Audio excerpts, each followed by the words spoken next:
Então vamos ao nosso aplicativo, como eu disse para você, eu tenho ele no meu tablet, eu tenho ele no meu celular, e a gente vai falar sobre a parte 2 da visão que Deus tem dado à igreja, família da fé.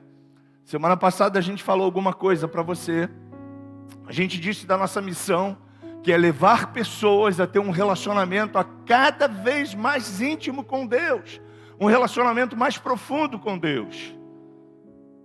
A gente falou dos nossos valores, foco, amor, generosidade, serviço.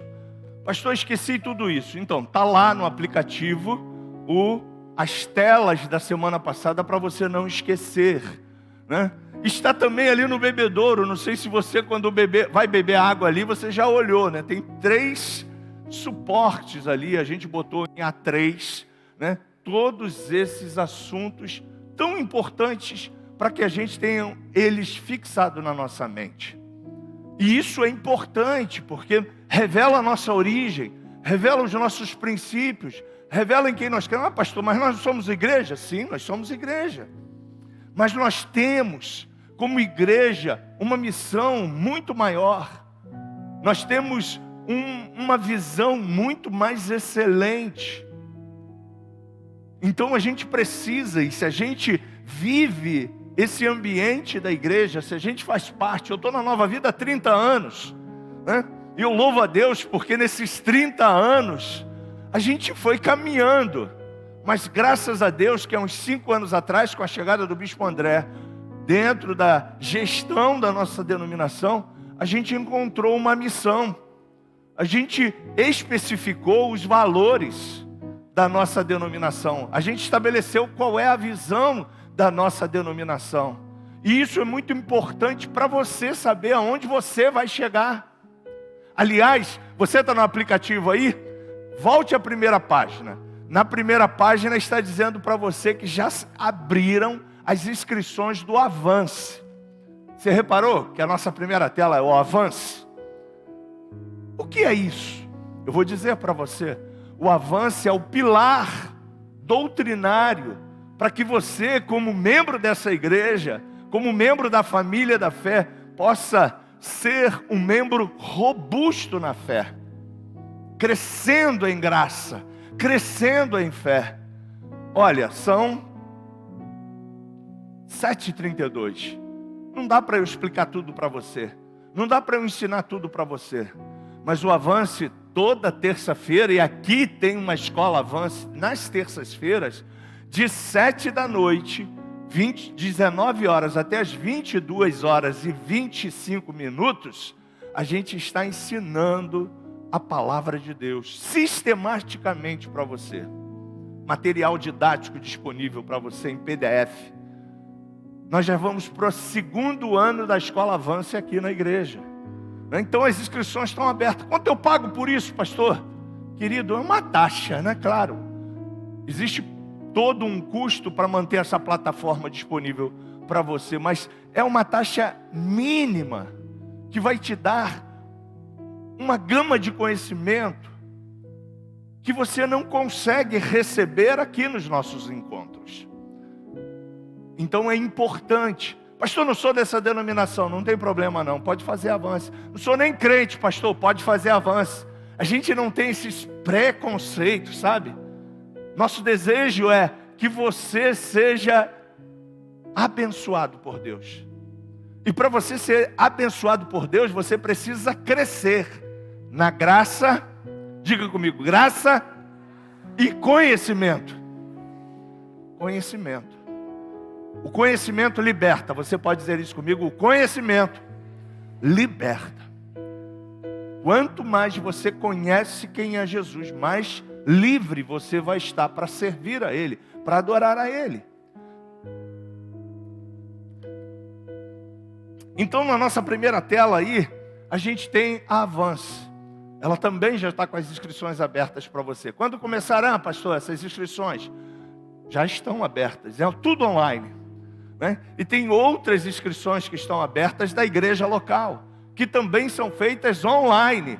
Você vai mandar lá a tua inscrição lá para o Fabinho, lá, que é o técnico lá da da multimídia, o líder da multimídia, e ele vai estar conduzindo você aos cursos da família da fé, aos cursos de família, aos cursos de casais, tudo prático, né? Agora, é claro, existem pessoas que ainda têm uma dificuldade com a tecnologia, então a gente bota ali fora, né, a mulher única lá, algumas meninas para atender você, para que você faça as suas inscrições, mas tudo isso está na nossa plataforma. Então é muito importante. Ah, pastor, mas é mais um grupo de WhatsApp. Eu sei, né? Se eu olhar o meu celular agora, está cheio de grupo de WhatsApp. Eu sei disso. Mas, gente, é o mundo que a gente está vivendo, né?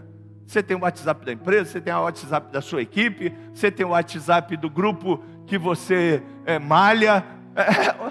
É a forma que a gente se comunica hoje. Então é importante você não ser averso à tecnologia. Amém, igreja?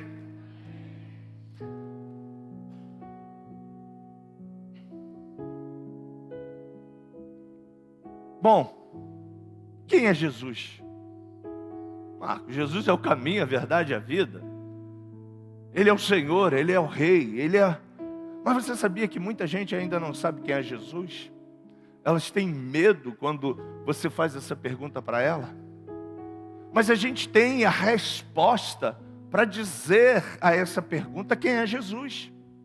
Jesus é aquele que trouxe felicidade para a minha vida e eu creio para a sua. Você está aqui hoje. Você não está aqui por acaso. Você não saiu de casa só porque você veio sentar nessa poltrona e receber uma mensagem ministrada pelos pastores dessa igreja. Não, você veio aqui porque você ama Jesus. Você tem um relacionamento que mudou a sua vida, e quem fez essa mudança na sua vida foi Jesus. Ele veio para que você tivesse vida, vida com abundância. João 8 diz, e conhecereis a verdade vos libertará. Se pois o Filho vos libertar, verdadeiramente sereis livres. Você ouviu essa mensagem e você agarrou essa palavra em fé. Jesus é tudo isso. Jesus é a libertação, Jesus é a salvação, Jesus é o caminho, a verdade e a vida. Ele é o Rei dos reis, o Senhor dos senhores. Mas ele fez essa pergunta aos seus discípulos, e isso está lá em Mateus capítulo 16. E Jesus, quando começou o seu ministério terreno, ele pergunta aos seus discípulos: quem os outros dizem que o Filho do Homem é? E os discípulos também tinham dúvidas. Muita gente que você convive com ela tem dúvidas. E os discípulos começaram a dizer: olha, talvez tu seja João, que foi decapitado e veio novamente reencarnado. Talvez tu sejas Elias, que também está aí agora reencarnado nessa pessoa chamada Jesus. Talvez você seja Jeremias, ou um dos profetas do passado. Ou seja, essa turma que estava andando com Jesus não sabia nada do reino de Deus. Não sabiam nada. E aí eles foram para um intensivão de 3 anos com Jesus. Comiam com Jesus, andavam com Jesus, bebiam com Jesus. Começaram a ser discipulados por Jesus. E é o que o Evangelho faz com você, é o que a igreja faz através da palavra revelada, da palavra que hoje está aí no teu tablet, que está aí hoje no teu celular, que está aí em papel, se você ainda usa papel. A palavra começa a revelar a você quem é Jesus.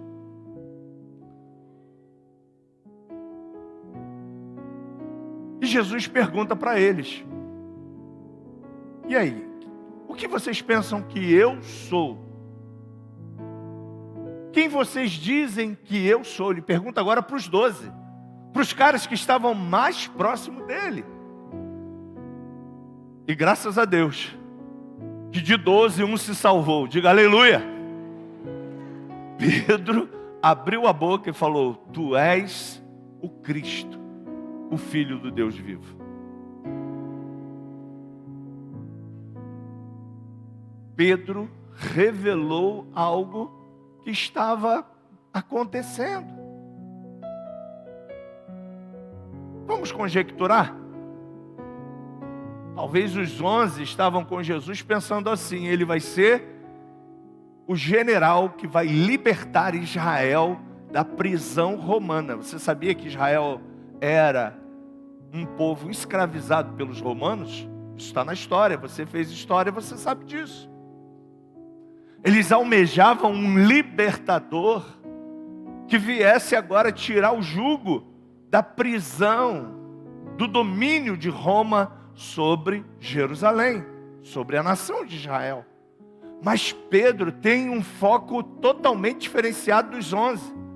Pedro vê com os olhos da fé e abre a boca e diz: tu és o Cristo, Filho do Deus vivo. E aí Jesus dá uma resposta para ele. Feliz é você, Simão. O nome de Pedro era Simão, tá, gente?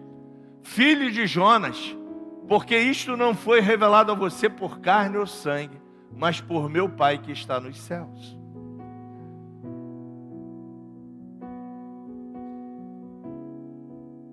E eu digo que você é Pedro, e sobre esta pedra, e aqui há uma heresia monstruosa, porque Pedro é o cara que tem a chave, que abre e fecha a catedral para você entrar, e ele diz se você está autorizado a entrar ou sair, né? Só que no grego, esse Pedro aqui, sobre esta pedra, existe uma diferença entre pedra pequena e pedra grande.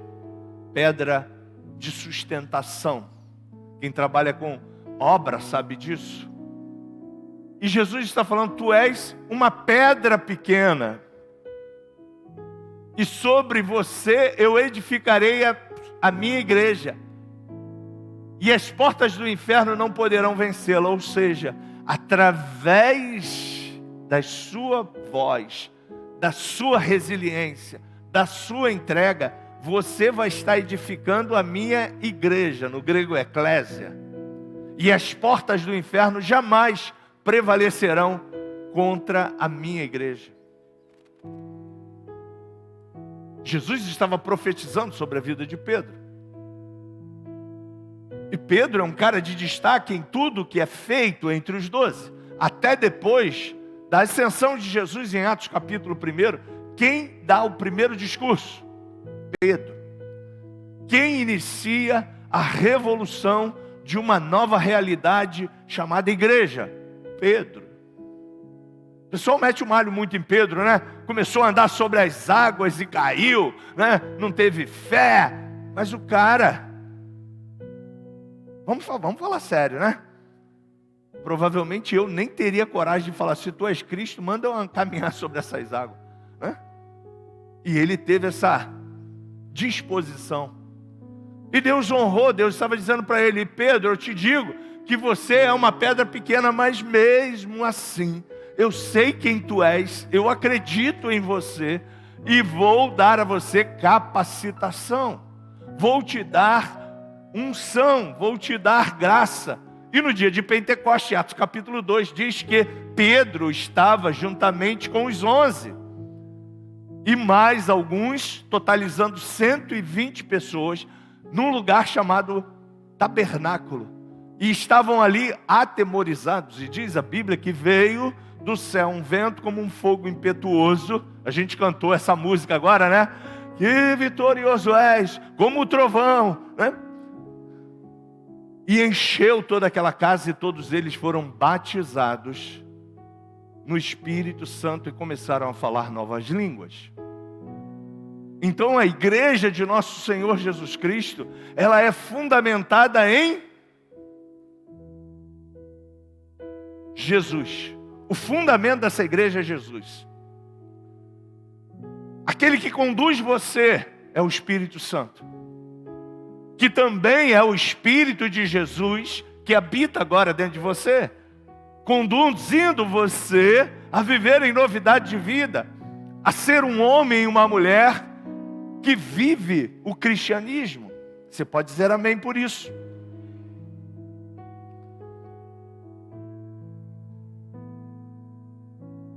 Quem somos? Uma igreja que tem Jesus no centro. O foco aqui não sou eu, não são os pastores, não são os líderes. O foco aqui é Jesus. Você está aqui para adorá-lo, para exaltar, para viver como corpo de Cristo e tendo Ele como cabeça, guiando você através do seu Espírito, que hoje habita dentro de você. E a gente precisa saber disso, porque cheio desse Espírito, você e eu vamos passar por aquela porta e vamos enfrentar N situações temporais e espirituais, mas com os olhos da fé, com a visão de um filho de Deus, como um homem e uma mulher recriada por Deus, nós não resolveremos nenhum problema ou nenhuma coisa que está relacionada a gente com uma perspectiva humana. Sempre tudo que fizermos, Jesus estará no centro. Quando você disser bom dia para o padeiro amanhã, quando você for comprar pão, Jesus está no centro da sua vida. Quando você pega o troco, quando você dá dinheiro, quando você entra no ônibus, quando você for chegar na sua empresa, seja ela que você esteja trabalhando virtualmente ou presencialmente, Jesus está com você e você é um pequeno Cristo representando Ele, e eles têm que, em todas as funções que você estiver fazendo, ser representado por você. Por isso que a Bíblia chama você de embaixador. O embaixador é representante de um país. Você é o embaixador do reino de Deus, a embaixadora do reino de Deus. Você representa Jesus. E o Espírito Santo, que não sai da sua vida, Ele vai te dar graça, Ele vai te dar força, Ele vai te dar inteligência, Ele vai te dar ânimo, Ele vai te dar sabedoria para você resolver tudo. Por isso que é tão importante, por isso que a gente fala tanto, que você, na aliança, que nós chamamos nova aliança, aonde o Espírito Santo habita dentro de você, você precisa se render a esse Espírito, deixar com que Ele guie você a toda a verdade. Se Jesus está no centro, relacionamento acima da doutrina. Pastor, não entendi muito bem, o que é isso? Bom, se Jesus está no centro, o que Jesus tinha como mais importante na sua vida? Você quer arriscar uma resposta?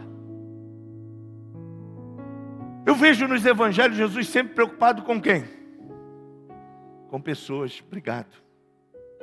Com pessoas. E essa deve ser a sua preocupação. Pessoas resgatando pessoas. Os de fora, ou seja, esse cara lá da padaria, que você fala todo dia com ele, talvez você já até sabe o nome do caixa. A pessoa que você faz o cabelo, os seus alunos.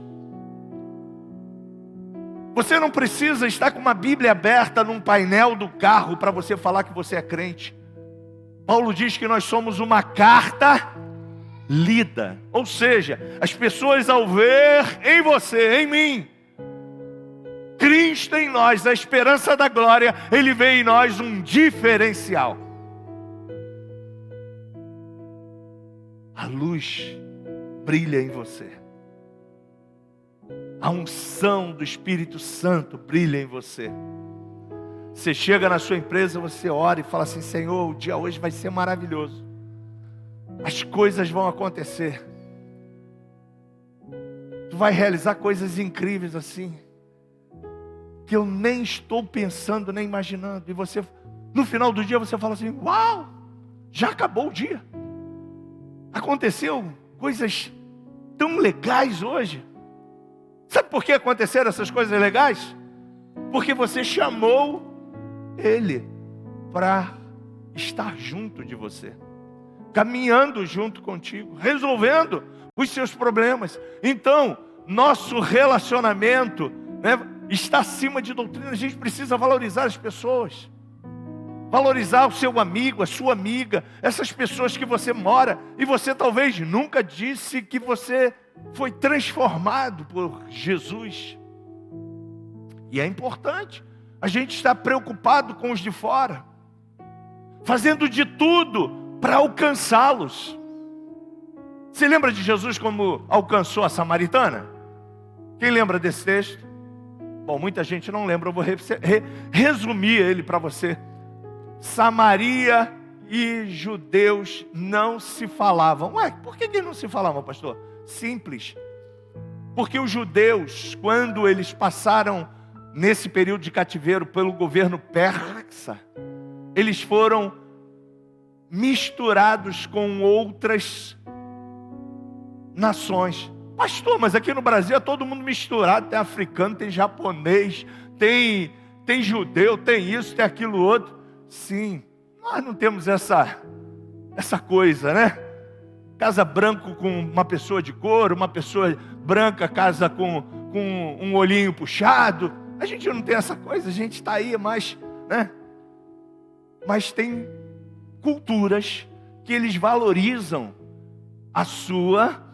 o seu DNA, a sua formação. E os judeus não se misturavam com nenhuma outra raça, nenhum outro povo. E quando a Pérsia tomou conta de Israel, eles pensaram o seguinte: vou tirar os cabeças pensantes de Israel e vou levar para a Babilônia. Aí levou Daniel, levou Jeremias, levou os intelectuais, e vamos deixar lá o povão. E vamos lançar em Israel também outros escravos de outros países, e vamos mesclar as raças. E Samaria é uma mistura de raças. Quando os judeus retornam para a sua nação, Esdras e Neemias, alguém já ouviu falar desses dois livros? Né? Você depois vai pesquisar, são livros pequenininhos. Mas são dois homens, um sacerdote e um governador, que traz de volta a cultura judaica para o povo. Porque o povo estava todo mundo misturado. E isso trazia muitos problemas para a cultura judaica. E aí Neemias e Esdras fizeram uma reestruturação de tudo isso. Se você for lá o texto, você vai falar assim: caramba, o negócio foi meio pesado, né? Mas eles estavam pensando em algo maior, que era a preservação do Estado judaico. E aí, quando Jesus vai à região da Samaria, Samaria foi justamente essa turma toda que passou por essa mistura e ficou lá na cidade de Samaria. Quando Jesus vai lá no poço para beber água, a mulher fala o que para Jesus? Os samaritanos não falam com os judeus. Estranho, né? Se mora todo mundo na mesma província, por que a gente não se fala? É porque havia uma rivalidade de etnia, de mistura de classes, de mistura de nações. E o judeu, você lembra quando os judeus estavam juntos? Ele sempre falava assim, ó, judeu casa com judeu. Não sei se é assim ainda hoje, né? Mas judeu casa com judeu. E aí Jesus quebra esse paradigma. Uau! Jesus veio para quebrar paradigmas. Jesus veio para desajustar o que você acha que está ajustado. Você pode dizer aleluias por isso. E ele pede para aquela mulher água. Coisa simples, né? Mas a mulher identificou nele o jeitão de um judeu e falou: oi, nós não nos comunicamos com vocês. Vai para lá.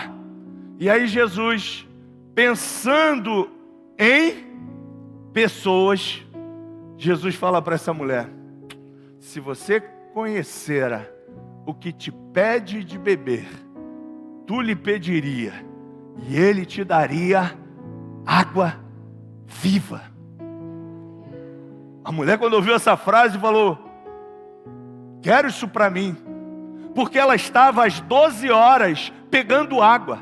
Você imagina o sol que é lá no Oriente, nesse horário? Causticante. E Jesus sabia por que aquela mulher estava lá às 12 horas. Havia um porquê. Você lembra? Jesus pergunta para ela: vai lá e chama seu marido. Ela falou: não tenho marido. Ele falou: muito bem. Tu tivestes 5 maridos e o que você tem agora não é teu marido. Ela: vejo que tu és profeta. Ele falou: pô, eu sou muito mais do que profeta. E nesse diálogo Jesus não a ofendeu. Jesus a olhou com um olhar de amor e de graça. E no final essa mulher vai para a sua cidade e diz assim: venham ver e ouvir o que esse homem falou comigo. Porventura, não será esse o Messias?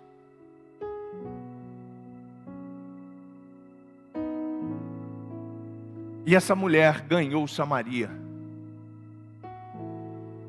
Aí você pode dizer: mas como Samaria? Sim, ela foi transformada. E querido, você tem a transformação para todas as pessoas que só você conhece. A palavra que transforma está dentro de você.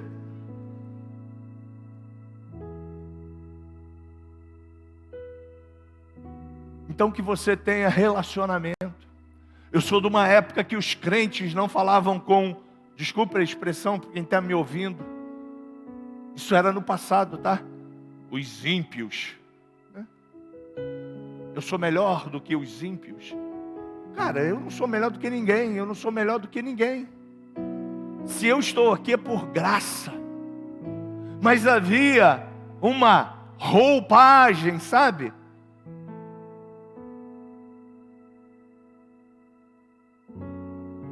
Que não levava a lugar nenhum. Excluía pessoas e não incluía pessoas. E por isso que a Nova Vida foi implantada no Brasil. Bispo Roberto não veio criar a Nova Vida e fazer uma denominação aqui, porque ele era um missionário. A ideia era ele fazer as cruzadas, as campanhas de cura, de libertação e continuar pregando o Evangelho pelo mundo afora.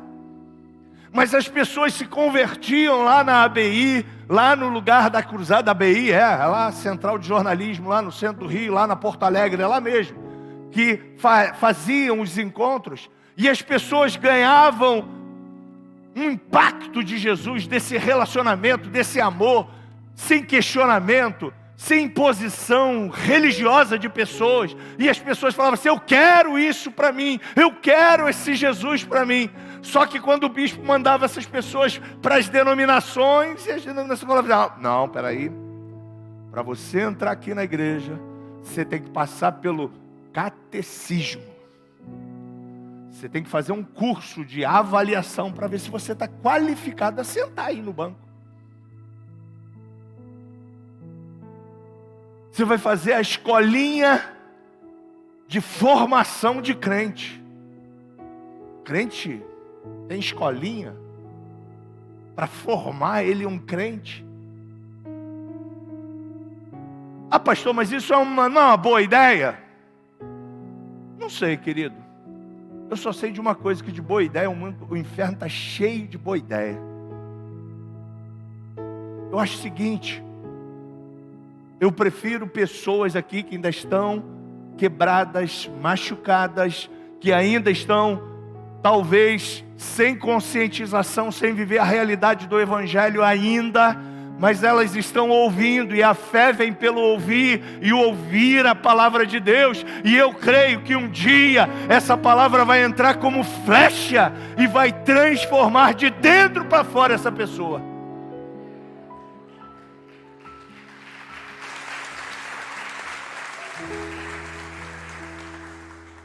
Nós estamos mais preocupados com a sua vida. Não é com o seu estado civil, não é com isso, com aquilo. Mas pastor, isso não é importante, querido, fique tranquilo, porque quando a gente recebe Jesus, quem faz os ajustes não é o pastor, não é a denominação. Sabe quem faz os ajustes? O Espírito Santo. E Ele vai te conduzir a toda verdade. E Ele falará de toda verdade. Um dia desse, um casal que estava aqui com a gente falou assim: pô, a gente vive união estável. Eu falei: e aí? Eu falei: você sabe que isso não é legal, né? Mas a gente respeita. Ah, mas não é a mesma coisa que casamento? Eu falei: não. Juridicamente não é, tá? A união estável foi feita para te dar condições e benefícios patrimoniais. Um acordo, um contrato. E a gente deixou a pessoa, ela estava aí. E ela foi, participou do encontro de famílias aqui, um encontro de famílias dali, fez um curso da aliança ali, de casais.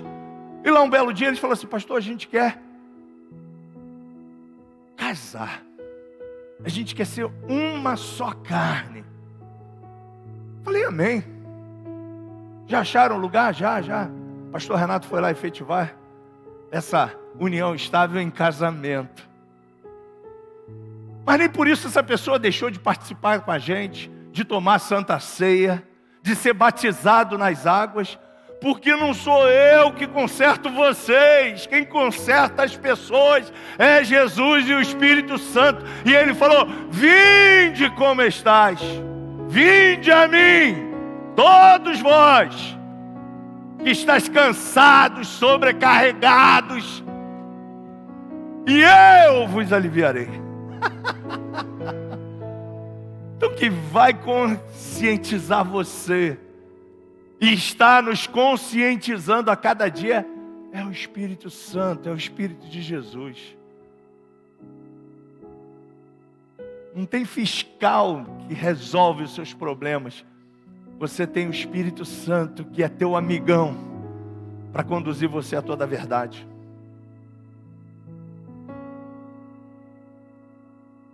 Seja adulto, seja criança, a gente quer ter relacionamento com todos.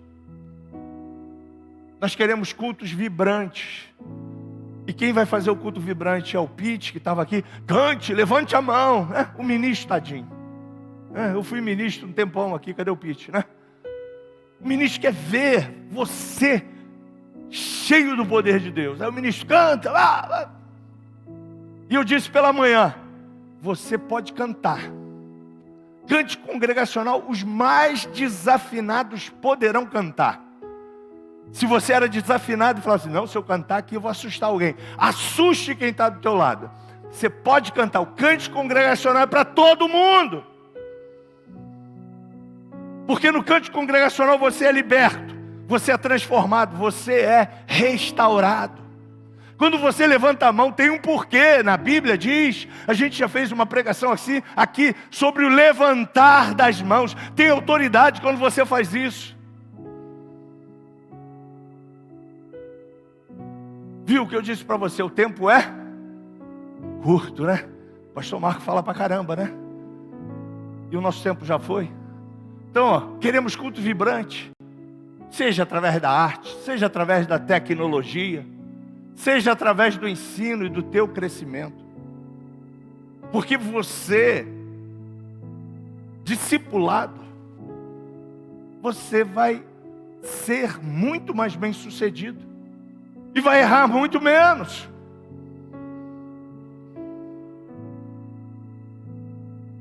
Vamos nos conectar a Jesus, gente? Pastor, qual é o livrinho aqui dessa igreja? É Jesus. É a Bíblia. Você quer viver o Evangelho? Se conecte a Jesus. Ah, não tem o que eu tenho que fazer? Não, nada disso.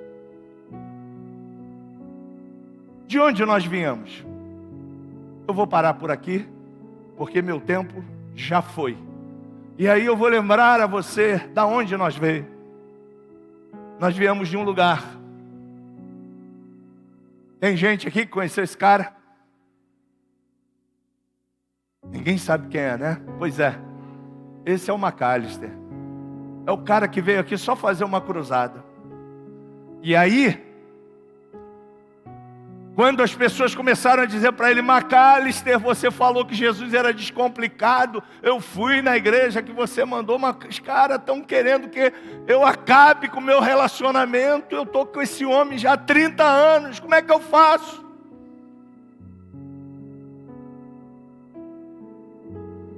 Eu já estou com essa mulher há um tempão e a gente já tem 2 filhos. Nessa época não havia divórcio, gente. Nessa época era... Você lembra como é que era o nome? Desquite, não é isso? Desquite. Nessa época tinha até, acho que, filho bastardo, se não me falha a memória.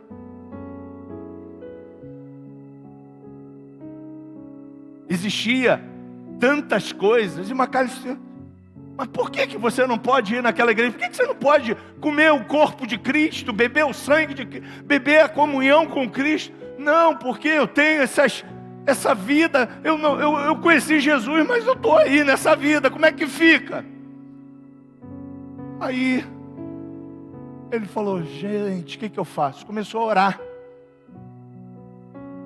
E aí Deus disse para ele: ó, fica no Brasil.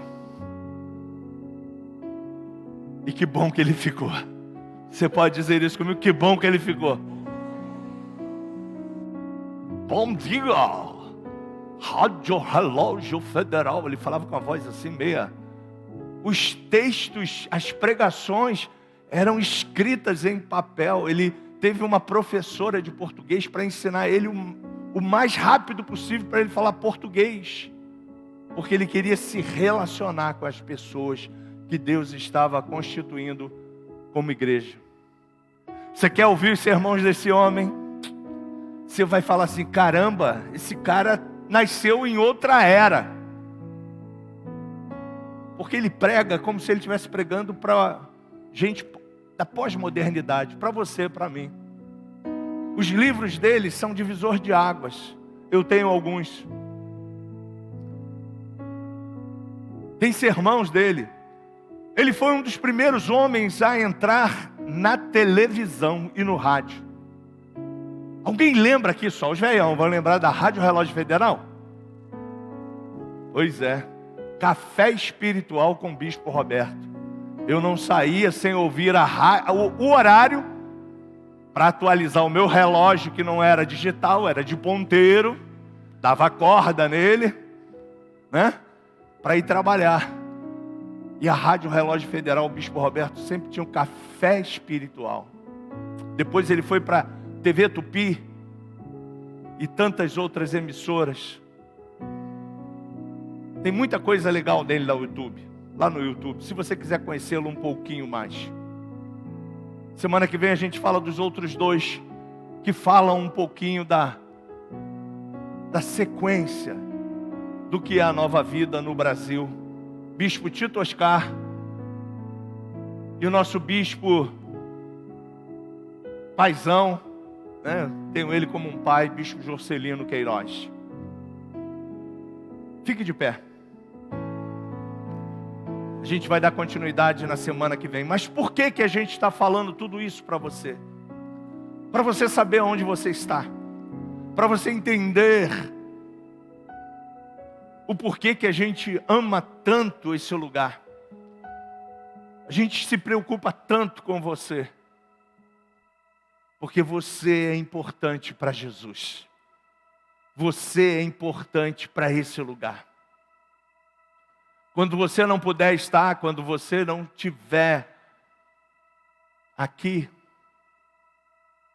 mande uma informação para a gente.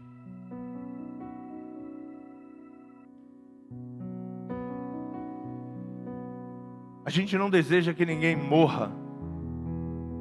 Mas se alguém da família da fé morre, a gente se preocupa em ir no sepultamento.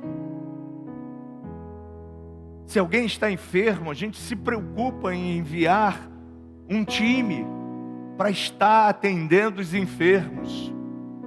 Somos melhores do que as outras denominações? Não. Temos defeitos. temos talvez coisas que ainda estão precisando ser removidas, mas você está num lugar sério. Você está num lugar que quer fazer você crescer. Você tem um bispo que ama demais você. Ele gostaria de estar aqui pregando, mas ele é uma pessoa. Por isso que ele me colocou como pastor dessa igreja. E a gente procura de todas as maneiras, sempre ao iniciar um ano, revelar.